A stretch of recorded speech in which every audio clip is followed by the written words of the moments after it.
Bem-vindos a mais um episódio de Pode Ter Mais Saúde, onde iremos discutir tudo sobre saúde e bem-estar. O meu compromisso é sempre trazer informações de qualidade para você, paciente e colegas da profissão da área de saúde. Hoje eu trago uma convidada muitíssimo especial, doutora Michele Galhardi, para conversarmos um pouquinho sobre as diversas aplicabilidades da toxina botulínica na odontologia. Vocês vão me ouvir falando, chamando ela um pouquinho de Mi, porque eu tenho essa facilidade de criar intimidade. Mi, eu queria que você começasse esse nosso episódio se apresentando, falando um pouquinho sobre você e sobre a sua formação. Olá, todo mundo.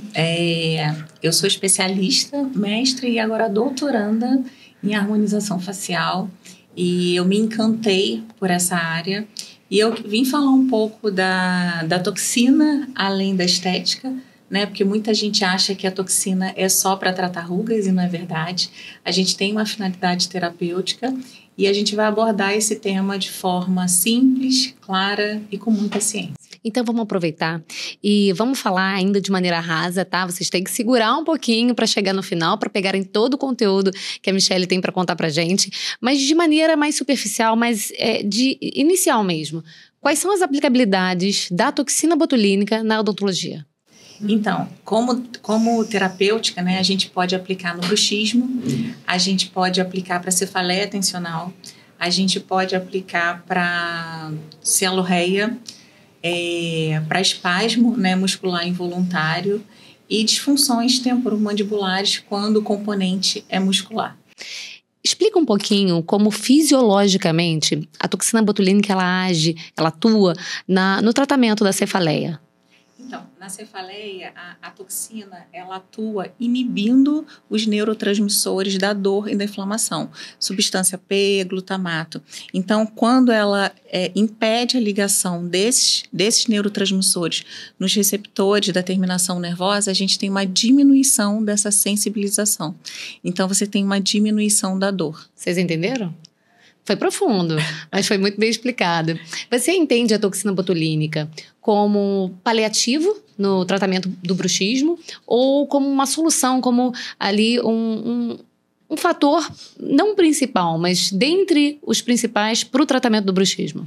Então, a toxina no tratamento do bruxismo, ela é um paliativo, ela é um coadjuvante.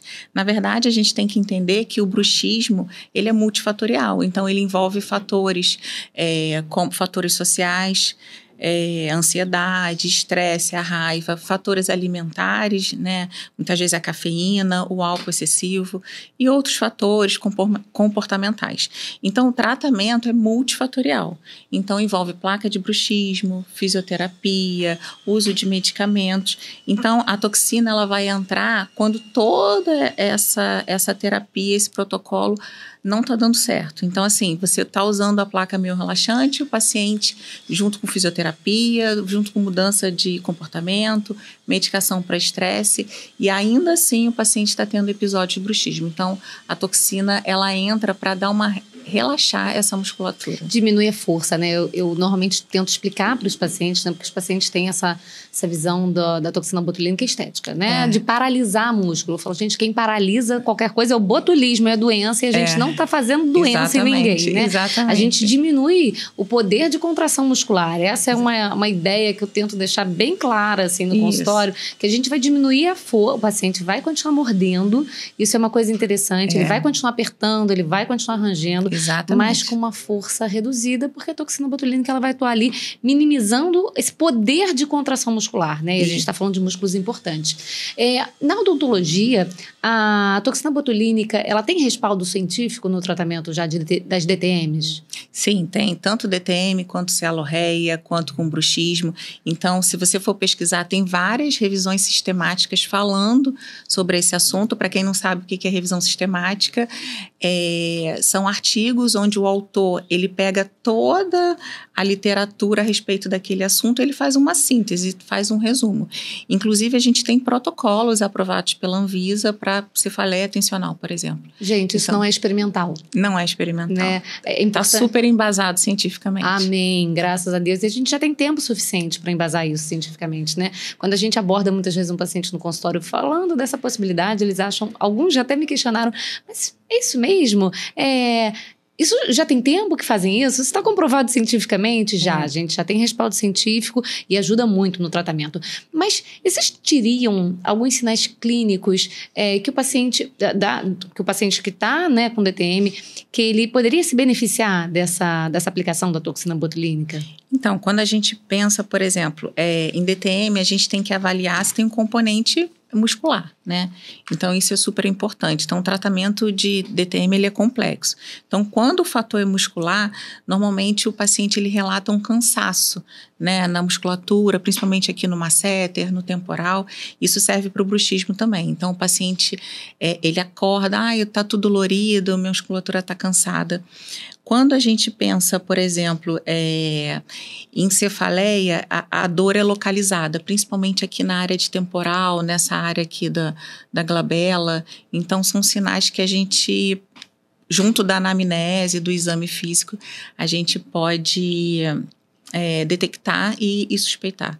Na verdade, essa é a minha próxima pergunta, assim, no caso de cefaleia tensional ou migrânia, né, que ainda usam muito esse termo, como a toxina botulínica ela pode ajudar? A aplicação, ela atua nesses músculos que você acabou de relatar?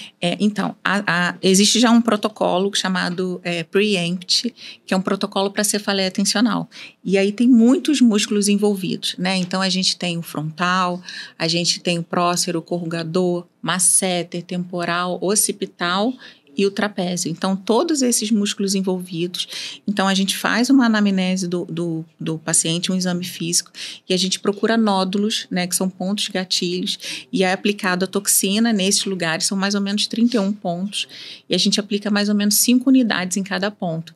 E a toxina vai provocar um relaxamento dessa musculatura, não vai paralisar, gente. Vai só relaxar essa musculatura e, como o nome fala, cefaleia tensional. Então, é porque o paciente está tenso, né? A musculatura está tensa. Gente, quem não está tenso hoje em dia? É verdade. A gente está em 2025, eu acho que está todo mundo tenso. Michele está falando e eu já estou relaxando aqui, só de pensar nela aplicando essa toxina em mim, nos meus pontos, gatilhos. Então, existe um protocolo, né, de aplicação. Um protocolo. Claro que não é igual para todo mundo. Quando a gente fala de protocolo, as pessoas acham que é igual para todo mundo. Não, você não vai ter pontos, gatilhos e nódulos musculares igual.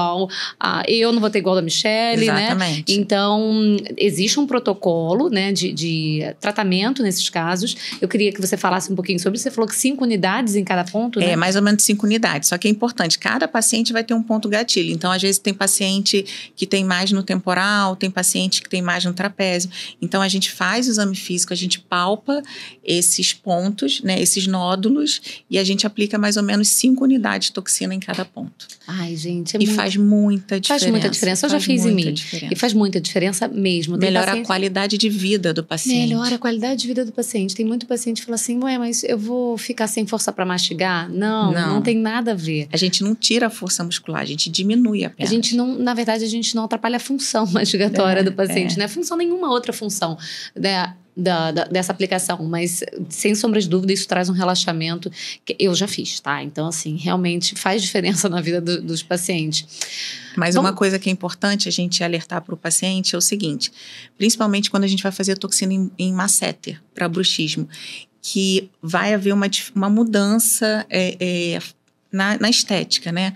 Porque quando você aplica no masseter, você relaxa a musculatura, então normalmente você afina um pouco o rosto. Então, aí eu já vi pacientes, já me questionaram, já chegaram no meu consultório falando assim, doutora, você faz aquela aplicação de toxina botulínica para afinar o rosto? Ainda mais agora que tem uma famosa cantora que não fez nada disso, mas acabou afinando o rosto, né? Ela fez um lift, enfim, e afinou o rosto. Exatamente. E aí, essa semana mesmo, acabou de chegar no consultório paciente falando assim, dá para afinar o rosto com aquela aplicação de toxina botulínica. Eu falo, gente, olha só, uma consequência pode ser esse efeito estético, né? Isso. A gente não vai fazer aplicação de toxina botulínica. Só para fins estéticos. Por favor, tá, gente? Então, assim, eu entendo que os pacientes captam algumas informações na internet e vêm com essa. E graças a Deus vêm ao consultório. E perguntam. Tanto o meu quanto da doutora Michele. Eu não tenho mestrado nem doutorado na área de harmonização orofacial, tenho pós-graduação na área, mas que bom que os pacientes ainda buscam